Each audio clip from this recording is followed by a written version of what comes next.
जय श्री कल की। ओम नमो भगवते वासुदेवाय। मौनी अमावस्या के दिन, उस पवित्र दिन जब लाखों श्रद्धालु प्रयागराज में डुबकी लगा रहे हैं और हर जगह एक ऐसा माहौल बना हुआ है जिसमें हर भक्त चाहता है बस उसे केवल और केवल पुण्य की प्राप्ति हो।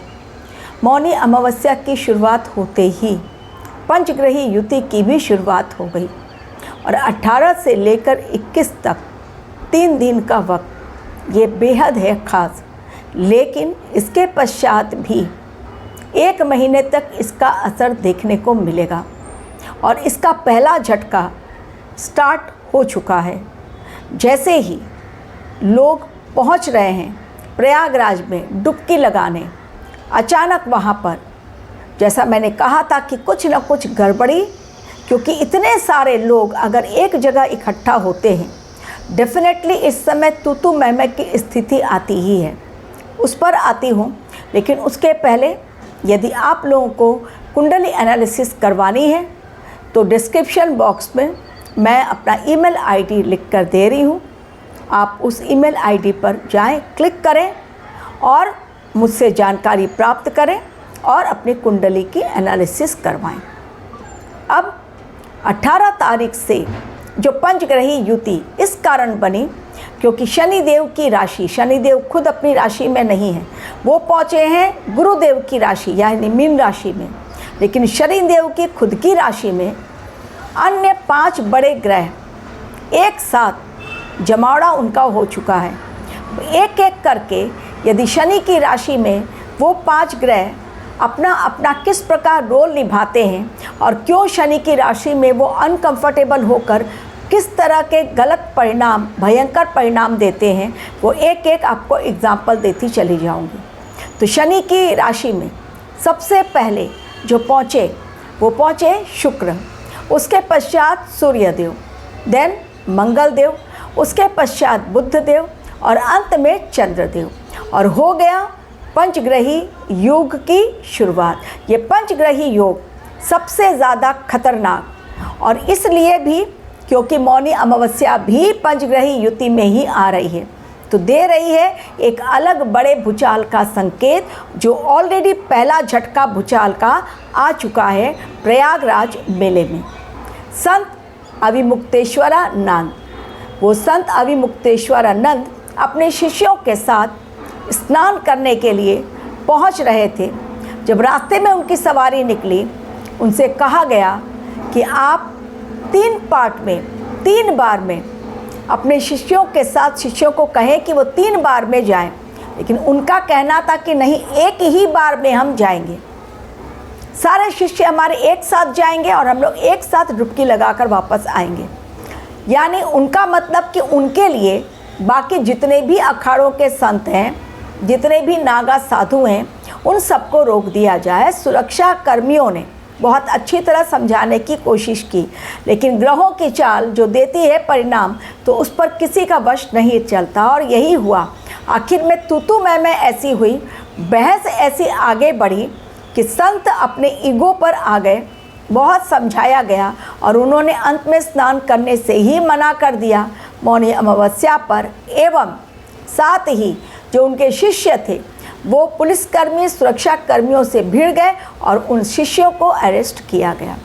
तो ये पहला झटका, पहला भूचाल। कारण क्या? कारण है शुक्रदेव शनि की राशि में, और जब शुक्रदेव शनि की राशि में जाते हैं तो डेफिनेटली वाद विवाद बढ़ता है। चंद्रदेव शनि की राशि में, लोग अपने पर कंट्रोल नहीं कर पाएंगे। बुधदेव शनि की राशि में, यानी लोगों के विचारों में टकराव की स्थिति, और विचारों में टकराव की स्थिति लाती है भयंकर तूफान जो आ गया।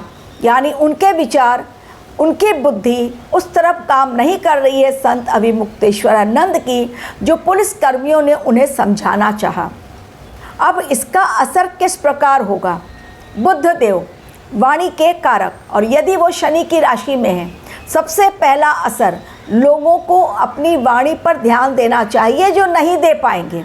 यानी तू मैं की स्थिति, लोगों के विचारों में भयंकर टकराव, वाद विवाद बढ़ता चला जाएगा, ईगो क्लैशेस बहुत ज़्यादा होंगे, क्योंकि शनि देव का काम है शनै शनै न्याय की प्रक्रिया को फॉलो करना। बुध देव वाणी के कारक, बुद्धि के कारक अनकंफर्टेबल हो जाते हैं जब वो शनि की राशि में जाते हैं, उन्हें प्रॉपर काम करने को नहीं मिलता है। डेफिनेटली इस समय लोगों की वाणी बिगड़ेगी। लोग, चंद्रदेव भी चूँकि शनि की राशि में हैं, इस समय लोगों का मन बहुत बेचैन होगा, बहुत ज़्यादा मन बेचैन होगा। लोग इमोशनल होंगे, सेंटिमेंटल होंगे। लोग अपनी बुद्धि से काम नहीं करेंगे, क्योंकि बुध देव जो हैं वो भी पहुँचे हुए हैं शनि की राशि में। शुक्र देव पहुँच गए हैं शनि की राशि में। इस समय शुक्र देव क्या करते हैं? लग्जरी, आराम, खुशियाँ, पैसा रुपया, बिल्कुल अच्छी तरह से जीवन यापन करना। लेकिन अगर वो पहुंच जा रहे हैं शनि देव की राशि में, अब यहाँ से रिश्ते टूटने स्टार्ट होंगे, रिश्ते कलंकित होंगे, रिश्तों में आपस में दरार बढ़ेगी। चाहे वो पति पत्नी का रिश्ता हो, चाहे वो पेरेंट और चिल्ड्रन का रिश्ता हो, चाहे वो दो पार्टियों के बीच का रिश्ता हो, चाहे वो राजा और प्रजा का रिश्ता हो, यानी सत्ता पक्ष और जनता के बीच का रिश्ता हो, चाहे वो दो राजनीतिक दल और उनके जो दल के लोग हैं उनका रिश्ता हो, यानी जो भी रिश्ते हैं, ये समय रिश्ते जो हैं वो टूटने की कगार पर आएंगे। बहुत ज़्यादा वाद विवाद बढ़ना शुरू हो जाएगा। एवं अब आती हूँ सूर्य और मंगल। सूर्य देव और शनि देव बिल्कुल भी आपस में पटती नहीं, पिता और पुत्र, लेकिन आपस में बिल्कुल 36 का आंकड़ा। और अग्नि तत्व के कारक सूर्य देव और मंगल देव, वो भी अग्नि तत्व के कारण और कारक। और जब दो फायरी प्लैनेट्स जा रहे हैं शनि देव की राशि में, जो उनके दुश्मन हैं, तो वहाँ पर डेफिनेटली ये फायर ब्लास्ट बहुत ज़्यादा होंगे। इस समय फायरी इंसिडेंट बहुत ज़्यादा होंगे और उसकी भी शुरुआत हो गई है। हरियाणा के नूह में 5 वाहन आपस में टकरा गए, कई घायल हो गए और ऑन द स्पॉट कुछ लोगों की मौतें भी हो गई और 4 घंटे तक ट्रैफिक रुका रहा, कारण भयंकर जाम। तो एक्सीडेंट की शुरुआत हो गई, फायरी इंसिडेंट की शुरुआत हो गई। माघ मेला में पहले भी हम लोगों ने चतुर्ग्रही योग जब था तब तक 2 बार आग लगने की घटना, और जो आपस में मैंने कहा कि रिश्ते बिगड़ेंगे, वाद विवाद बढ़ेगा, विचारों में भयंकर टकराव, कोई किसी की बात सुनेगा नहीं, वो माघ मेले में ऑलरेडी संत अविमुक्तेश्वरानंद ने उस पर मुहर लगा दी, यानी वो अपने आगे किसी की नहीं चलने दे रहे हैं। इस समय युद्ध भयंकर भड़केगा बहुत ज़्यादा, क्योंकि रशिया यूक्रेन का युद्ध हो जो 3 साल पूरा कंप्लीट होके और भी आगे टाइम निकल गया है, 11 महीने और। तो ये समय जो है बहुत खतरनाक। डोनाल्ड ट्रंप खतरनाक मंसूबे पाले, उनको पूरी दुनिया को अपने कब्जे में लेना है। अब वो ग्रीनलैंड की तरफ आँख उठाकर जा रहे हैं और ग्रीनलैंड में जो खनिज पदार्थ है उनको अपने कब्जे में लेना चाहते हैं। लेकिन यूरोप के 8 देशों ने अपनी सैन्य टुकड़ी भेजनी स्टार्ट कर दी है। ग्रीनलैंड एक बहुत छोटा सा देश है, केवल 57,000 वहाँ पर लोग रहते हैं, लेकिन वहाँ पर भी डोनाल्ड ट्रंप की गिद्ध की नज़र पहुँच गई है। ईरान पर अभी उन्होंने कोई अटैक नहीं किया है। इसका कतई अर्थ ये ना निकालें कि ईरान और अमेरिका दोनों खामोश हैं, नहीं, ये बड़े तूफान के आने की पहले की शांति है। ईरान लगातार हमला किया जा रहा है अपनी वाणी के द्वारा।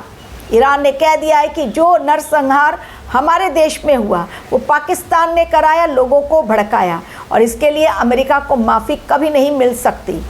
कराची में ईरान ने ड्रोन अटैक किया जिसमें अमेरिकी जो हथियार थे वो काफ़ी ज़्यादा नष्ट हो गए। क्या अमेरिका चुप बैठेगा? बिल्कुल नहीं। तो हमारा देश हो या विदेश, इस समय पंचग्रही योग के कारण जो घातक उसके परिणाम देखने को मिलेंगे वो पूरे विश्व इसकी चपेट में आएगा और ये लगातार 1 महीने तक रहेगा, क्योंकि ये 5 ग्रह शनिदेव की राशि में जाकर आपस में ही भयंकर टक्कर की स्थिति में आएंगे, अपने आप को अनकंफर्टेबल फील करेंगे। चूँकि वो अपनी पावर का सही इस्तेमाल नहीं करेंगे, उन टकराव की स्थिति में पूरे विश्व में जो टकराव की स्थिति उत्पन्न होगी वो होगी बेहद घातक, और वो परिणाम भी विनाशकारी लेकर आएगी। अमेरिका में वैसे भी कोल्ड कर्फ्यू के कारण 30 स्टेट्स में अमेरिका के बहुत ज़्यादा तकलीफ़ें आने वाली हैं और कई करोड़ लोग, 30 करोड़ से भी ज़्यादा लोग घरों में कैद होने के लिए हो जाएंगे मजबूर। क्योंकि अगर बर्फ़बारी इतनी ज़्यादा होती है, अगर आइस की, बर्फ़ की, अगर चक्रवाती तूफ़ान आ रहा है तो इंसान बाहर निकलेगा कैसे, कामकाज कैसे करेगा, यानी सब चीज़ें वहाँ पर ठप होने वाली हैं। तो आज कहीं युद्ध के कारण, कहीं बदलते मौसम के कारण, कहीं आपसी टकराव के कारण, कहीं आतंकवादी हमले के कारण और कहीं षड्यंत्रकारी नीतियों के कारण, लेकिन जो भी हो, चीज़ें इस समय पंचग्रही युति के कारण और शनि की राशि में ये पंचग्रही युति और जिसमें है मौनी अमावस्या, ये मौनी अमावस्या कोई भी साधारण अमावस्या नहीं है। इसका इम्पैक्ट जो दिखेगा अगले 30 दिनों में, उसकी शुरुआत ऑलरेडी 18 जैन से ही शुरू हो गई है। और देखते जाइए किस प्रकार जो बातें मैंने कही वो किस प्रकार सही साबित होती है। Thank you very much for watching my